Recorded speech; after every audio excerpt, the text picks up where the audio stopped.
Ni kocha mkuu wa Trinity Starlet Moses Juma. Moses, tukiangalia siku ya Jumapili dhidi ya Police, mumejiandaa vipi?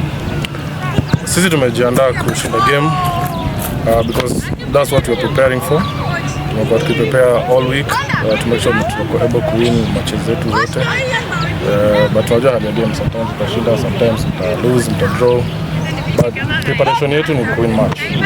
Na moral kwa kambi kwa wachezaji, kuna wale ambao kuna injury ama kila mchezaji yuko sawa? Right now everyone is fit.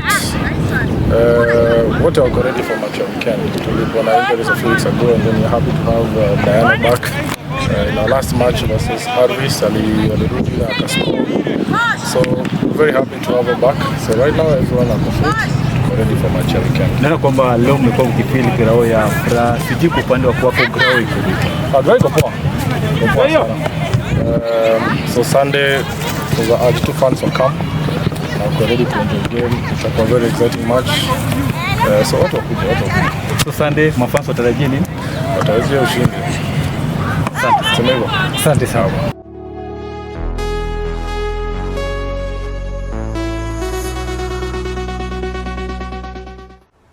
Niko naye Settled Gasi, mchezaji wa Trinity ambao siku ya Jumapili watakuwa wanacheza dhidi ya Police Bullets hapa katika uga wa Afra, mechi yao ya mwisho. Settled, tukaangalia mechi ya Jumapili dhidi ya Police Bullets, mmejiandaa vipi? Tumejiandaa sawa, tuko ready. Sasa hivi tumekuja kufeel ground. Hiyo game tuko ready.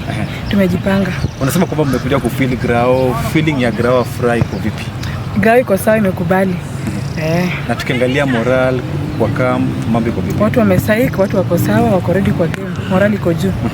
Na just tukiangalia message kwa wakazi ama mafans ambao watakuja on Sunday kutoka kaunti ya Nakuru. Naambia mafans wetu wa Nakuru, mkuje kwa wingi, mkuje mapema.